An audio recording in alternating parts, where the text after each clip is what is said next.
lovely viewers. Welcome to another interesting episode of Discover GH. Well, as usual, as we do it, we are here to tell the Ghanaian story through the lenses of our cameras. My name is Ohenewaa. Now, before I start my conversation, today we are discussing dances in Ghana and their meanings. What actually do you know about the various dances in the various regions of this country? And if you know them, how well do you understand the moves behind these dances? Let me take a quick breather. When I come back, I will introduce to you my guest for the day. Please stay tuned.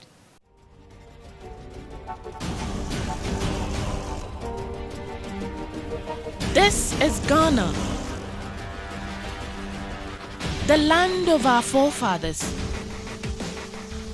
endowed with natural resources, breathtaking scenery, beautiful culture and people, nature's favorite location on earth. This is Discover GH. Hello there, welcome back from that commercial break. If you just tuned in, you are still watching Discover GH, the show that gives you the platform to educate you on some of the tourism the tourism sector in Ghana. And today we are discussing the various dances in Ghana and their meanings. I am sure you know a lot of them, but you really might not know what exactly they communicate to each and every one of us. Well, I have with me one interesting gentleman. He's the finest when it comes to this discussion, and he is in the person of Niteteyate, and he is actually the artistic director for the National Dance Company. Welcome to Discover GH. Thank you very much. Oh, you're looking splendid. Thank you. Anyway, on a lighter note, growing up, we know that when we talk about dances, it's all about movements to rhythms of a sound or actually a music. Is that what it means to you as a professional? To the African, dance is beyond moving to music or moving in a certain rhythm to music. It goes beyond that because we have used dance to express a variety of sentiments, if you may. We have used dance during religious ceremonies, during naming ceremonies, for many things. We have used dance, so it goes beyond just movement. Okay, so it's not just about you standing somewhere moving. It always have. It has some philosophical connotations. It might have some religious connotations. It might have some historical baggage, if you may, attached to it. Wow, how does the ordinary person know this? Well, the ordinary person might not know this. That's the thing. And you see, when our ancestors were creating this dance, they're very smart. Okay, there's various levels of understanding when it comes to our ways of expressing ourselves. For instance, if you walk into a community and then a recreational dance is happening, yes, with that, and that goes to all dances, there are certain norms and sanctions that would come with the dance. The way it's being performed, in fact, from the time the dance is being performed, how it's being performed, what kind of costume is being worn, what kind of song text is being used. Now, all these goes to give that particular performance a meaning. So if you go and experiencing a dance, most likely during festivals, you might have some recreational dances happening, and the people would invite you. Now, the kind of movement being used, the movement structure, its vocabulary will be different from the movement structure and vocabulary of, say, a ceremonial dance or a ritual dance, because those dances have to be performed a particular way, because they have to express a particular intent. And this is peculiar to each environment, each community. Because when these dances were being created, we have to understand that it was created at a time that our mode of transmitting information or transmitting history was through the dances. You know, so the way the dances are couched, the way even the choreography of the dances has some meanings into it. Now let's talk about the various ethnic groups in Ghana and their dances. Yes. In your view, I mean, as you hold this position, can you tell us the number of dancers we have in Ghana? Why? I can't tell you the number of dancers we have in Ghana. Is it because we are not taking records? No. Some of them also have, we've lost some of them over time. But it's as asking me how many languages and dialects we might have in Ghana. Now, when you go and even take a simple dance as kete, which is very popular, kete would have different variations depending on where you are observing it and depending on which ethnic group is even performing it. The time of day a dance like that has been performed would change its meaning and its intent. So even just one dance can have different manifestations. All right. So you mentioned earlier that we've lost some of them. We have lost some of them. Can you tell us any that comes to mind? And that, no, of course, an anthropologist will tell you this. Over time, if dances aren't, or art forms aren't recorded or haven't found relevance, they will be lost over time. Okay. Sometimes through wars, as people migrate, they might lose, certain things. In fact, that is one of the main reasons why Kwame Nkrumah institutionalized the Institute of African Studies, to quickly go research and catalog the various art forms we have and see how we can develop them further. Also use them as raw material for creating a new voice in terms of artistic presentation. Well, we have been talking to Nii Teteyate. He is the artistic director when it comes to the National Dance Company. I would be taking a commercial break, and I hope that you are still enjoying the show or this conversation, and I hope that Nii is helping you understand some of the few things about our dancers in this country. I will be back to continue with the conversation. Please stay tuned. My name is Ohenewaa Brown.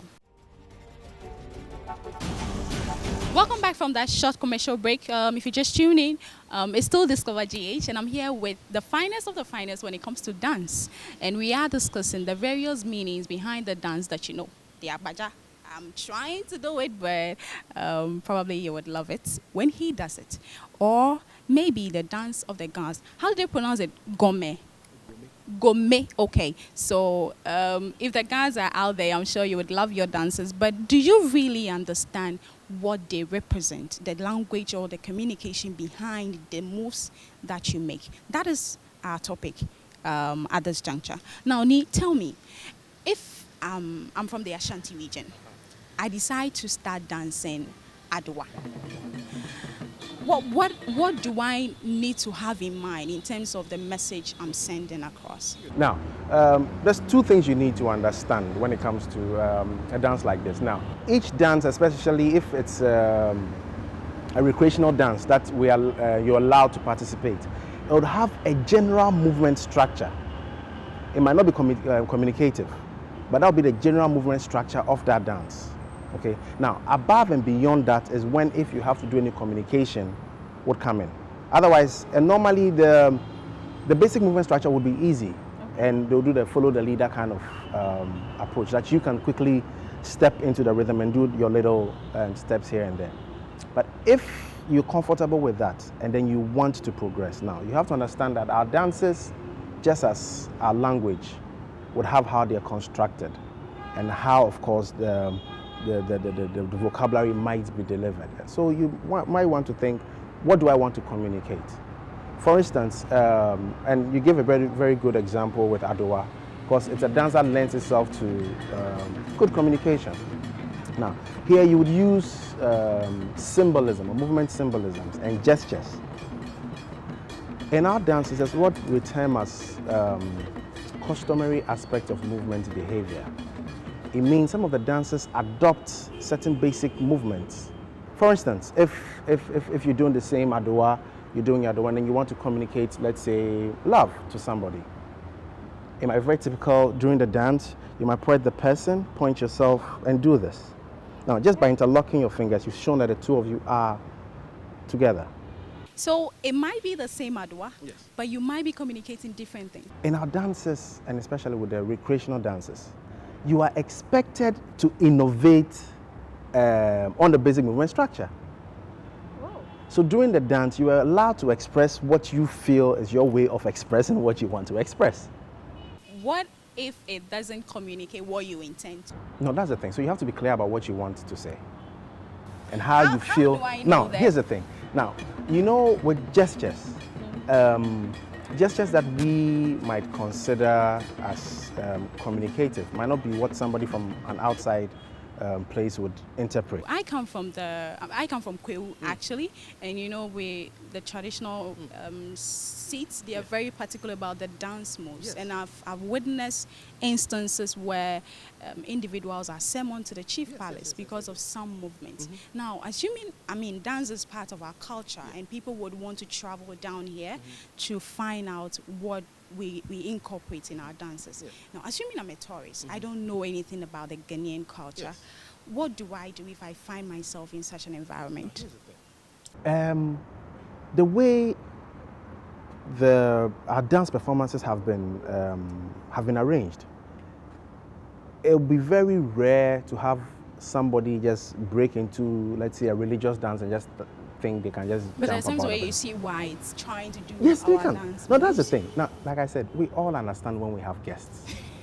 Okay. If a guest comes to your house and probably breaks your chair. No. A guest comes and breaks your chair. Okay. Through that, you teach them how to sit on a chair properly or something. You would use that as an education. If they have to pay for the chair, of course they would pay for it. So that's what I'm saying. There's norms and sanctions. If whoever the authority might be merits that they have to do this, of course they will go through and do it. But like I said, our people always know when there's a visitor around, and they know Ghanaians. You know, we are very, how do I say? Hospitable is the word. You know what I'm saying? We're very hospitable. Viewers, my name is Kweku Timin. Anytime I want to discover Ghana, I watch Discover G8.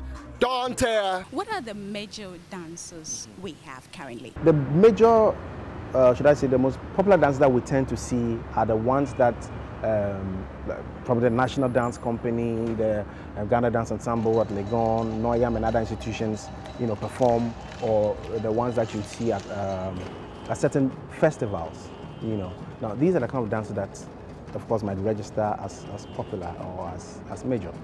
But when you go to the people who the dances belong to, they're able to tell you what is popular or what is major to them. And the thing is, you can't give one dance more prominence than the other because they all serve a certain purpose. Okay. What is, when we say a functionality of a dance, what do we mean? Good. When we say the functionality of dance, we mean the purpose or why a dance is being performed. For instance, if we take a dance like Achiagbako. Now most of us perform it for aesthetic or for what we call as what we term as dance as art. But traditionally, what dance is that? It's an Achiagbako. It's a dance from the Volta region. It's a war dance, very symbolic war dance, very energetic. Now, a dance like that originally was performed before or after a war. It was used to charge the warriors before war and also to recount certain incidences that might have happened on the battlefield. So at that point, when the dance is being performed in this original context, it is not for sheer movement. It is to rally people towards a war. If we come to a dance like, let's say Bamaya, for instance. Now, legend has it that originally the men were maltreating the women. Well, there's various versions, but the men were maltreating the women, and then there was no rain because the gods were angry. Because of the men had to dress like women and parade the street to be laughed at before the heavens opened for. So, like my friends say, J movement kekafio. You get it? Mm-hmm. What's the meaning of that one? Oh, it's not just movement for movement's sake. I do understand, but for the sake of those who don't understand Ga. It's not just for movement's sake, but it goes, it's beyond that.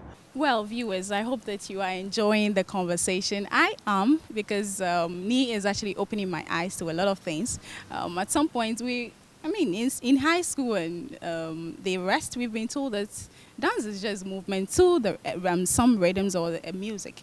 But actually, that's not where it ends. It has several meanings, and some it holds, or it is actually performed in a contest, and we need to know at what point a dance is being performed. Now let's talk about you've actually emphasized on symbolism. Yeah. What are the symbols when it comes to our dances? First of all, it's even wrong to say African dance or Ghanaian dance or whatever. Well, it's too broad an area, because when you take an ethnic group, they'll have peculiar ways of performing certain dances that we can't use that to blanket everybody. If you want to look at symbolism in dance, it goes beyond the movement.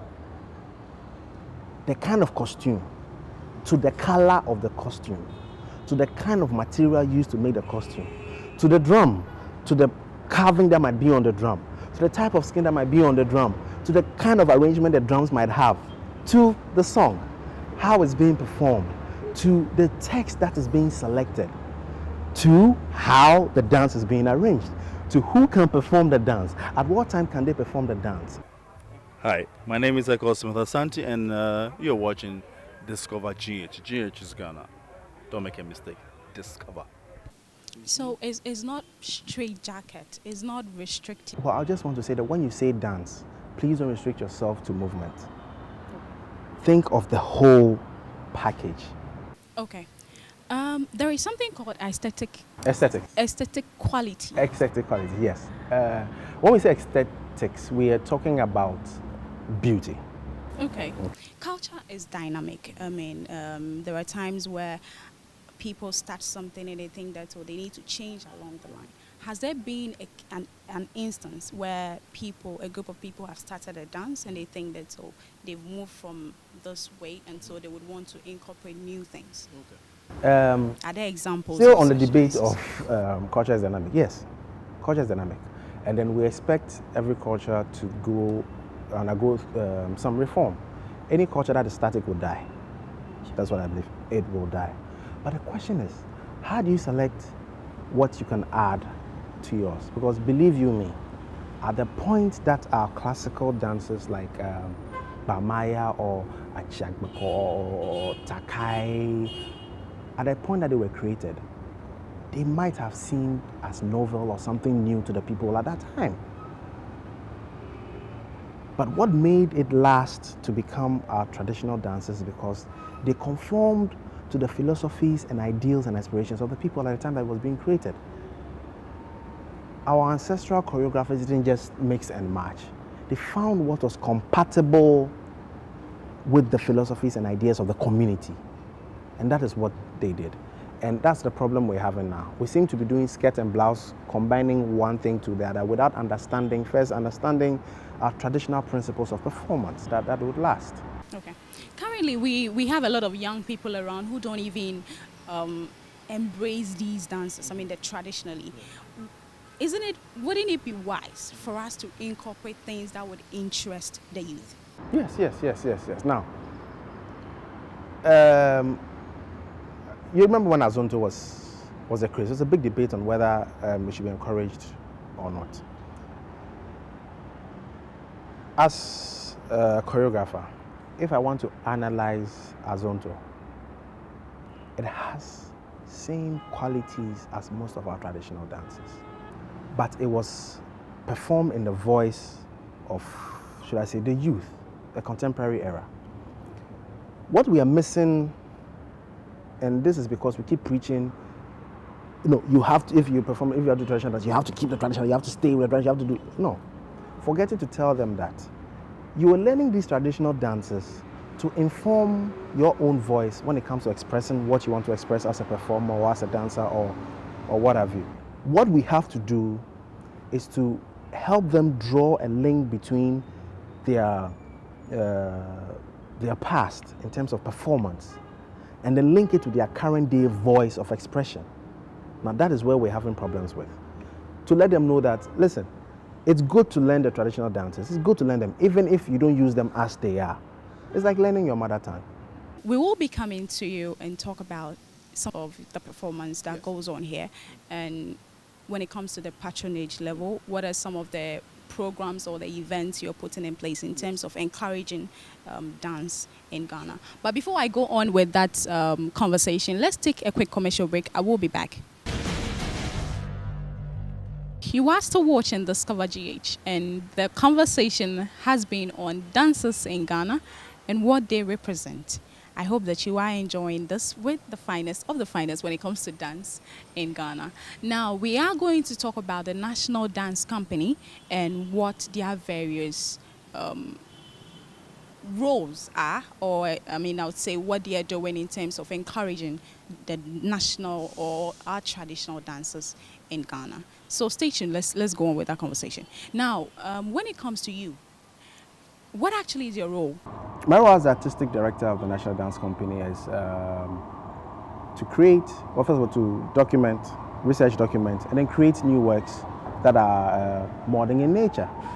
Now, when it comes to the preservation of our dance heritage, it's a collective endeavor. All of us have to do our part, and that's the thing. Let's not isolate dance from music, from theater to even our architecture, or even how we cook or whatever. It's a collective thing. We have to, because all these things inform how other things also manifest. Okay, now we have to understand, especially when it comes to development of dance, that once you move a dance from its original setting and bring it to the conventional stage, its character has changed. Its intent has changed. Its context has changed. So that dance cannot be termed as the original. The next step was dance theater, where these various dances will be taken and then manipulated with a narrative, if you may, so that you have a full, probably an hour and a half performance that followed a certain story line. But the story will be manifested through these dances. Wow. Okay. Now, last year you held Diema. Yeah, and then it was an interesting event, I must say. I must commend you for that. Oh, wow. Okay. So, what are some of the events that you'll be organizing this year? This year, we want to do two major productions. The first one is Asipim. Now, Asipim will be performed in September as part of the theater festival. Now, this is a dance theater piece that talks about inheritance, that talks about power, that talks about politics in our social system. It's a very exciting. It was originally choreographed by Professor Niyate, and we're working on it. And then in December, we had wanted to do Diema early, but it's becoming a little bigger than we anticipated, so we're pacing ourselves. In December, we're doing the second leg of Diema, but this time we're calling it Azar. Why the change? No, it's all based on the philosophy that we're working with, that it is wrong to blanket Ghana as Ghanaian dance, because we wouldn't be doing justice to the rich flavor of our performances. So are we going to have an account version? So as time goes on, yes, we're going to explore these various ethnic groups and how performances manifest. Well, I have been talking to Ni Teteyate. He is the artistic director for the National Dance Company. It's been an interesting conversation, I must confess. I have really enjoyed it, and thank you for joining us on Discover GH. I hope that you did enjoy this conversation. Now, before I leave you, I'm going to leave you with my question of the day. And my question today is, which region actually produces 96% of our exports? I mean, if I say exports, I mean Ghana's exports. So you can actually send your answers to the numbers that are scrolling on your screens, or you can go to our website at discovergh.com and actually send your answers to us. Thanks for watching and making time and watching us all the time. We are very grateful. Without you, I wouldn't be here. Thank you very much. I must say that I really appreciate your time. And we will be doing same time next week. For now, I would say a very big thank you to Ni, and also a very big thank you to my production crew for making this production a success. For now, it's a bye-bye. My name is Ohenewaa Brown.